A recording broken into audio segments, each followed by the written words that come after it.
Football মানেই আবেগ, আর সেই আবেগের নাম যদি হয় লিওনেল আন্দ্রেজ মেসি, তাহলে কথা আর থামে না।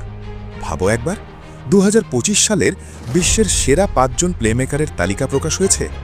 আবারও সবাইকে অবাক করে 38 বছরের সেরা 5 জন প্লেমেকারের তালিকায় লিওনেল আন্দ্রেজ মেসি।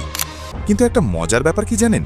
এই পৃথিবীর ইতিহাসে এমন একজন ফুটবলার আছে যাকে পেতে কোনো ক্লাবকে কখনো 1 টাকাও ট্রান্সফার ফি দিতে হয়নি, অথচ তিনিই আজ সবচেয়ে প্রভাবশালী, সবচেয়ে সফল এবং সবচেয়ে প্রিয় ফুটবলার। হ্যাঁ, কথা হচ্ছে লিওনেল মেসিকে নিয়ে। বিশ্বাস করা কঠিন এক সত্য, ফুটবল দুনিয়ায় আজ যেখানে 100 মিলিয়ন 150 মিলিয়ন ইউরো ট্রান্সফার স্বাভাবিক ব্যাপার, সেখানে মেসি কখনো ট্রান্সফার ফি নিয়ে ক্লাব বদলাননি, কখনো সবচেয়ে দামি খেলোয়াড় হননি, কিন্তু তবুও তিনিই ইতিহাসের সেরা, তিনিই ফুটবলের আসল রাজা। বার্সেলোনা তাকে পায় একাডেমি থেকে, পিএসজি পায় ফ্রি ট্রান্সফারে, ইন্টার মায়ামিও পায় বিনা ট্রান্সফার ফিতে। এটাই মেসির গল্প, টাকার নয়, ট্যালেন্ট আর ভালোবাসার গল্প। এখন আসি মূল কথায়। 2025 সাল, মেসির বয়স তখন 38 বছর। এই বয়সে সাধারণত ফুটবলাররা অবসর নেয়, বেঞ্চে বসে থাকে অথবা শুধু নামের জন্য খেলে, কিন্তু মেসি এখনও ম্যাচ জিতাচ্ছে, এখনও গোল বানাচ্ছে, এখনও বিশ্বকে চমকে দিচ্ছে। আর সবচেয়ে বড় কথা, 2025 সালের বিশ্বের সেরা 5 জন প্লেমেকারের তালিকায় তার নাম। বিশ্ব ফুটবলের অন্যতম নির্ভরযোগ্য সংস্থা IIFHS মানে international federation of football history and statistics 2025 সালের সেরা প্লেমেকারদের তালিকা প্রকাশ করেছে।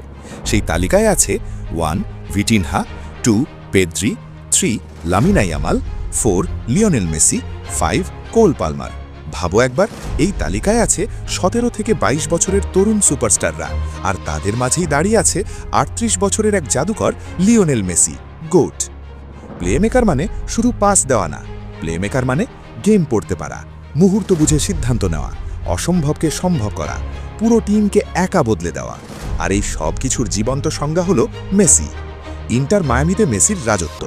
অনেকে ভেবেছিল MLS এ গিয়ে মেসি হয়তো শুধু নামের জন্য খেলবে, কিন্তু বাস্তবতা, মেসির পরিসংখ্যান: ইন্টার মায়ামি ম্যাচ 88টি, গোল 77টি, অ্যাসিস্ট 43টি, মোট গোল কন্ট্রিবিউশন 120টি, মানে প্রায় প্রতি ম্যাচেই গোল বা অ্যাসিস্ট। এটা কি অবসরপ্রাপ্ত ফুটবলারের পারফরম্যান্স?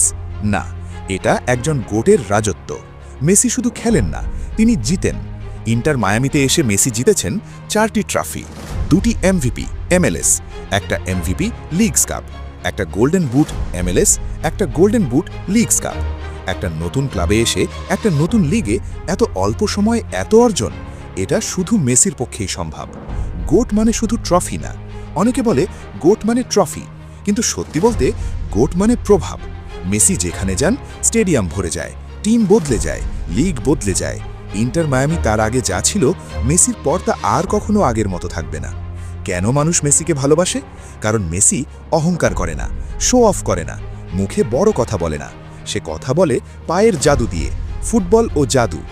একটা হাসি, একটা ছোট দৌড়, একটা নিখুঁত পাস, এই ছোট ছোট জিনিস দিয়েই সে কোটি কোটি মানুষের হৃদয় জয় করে।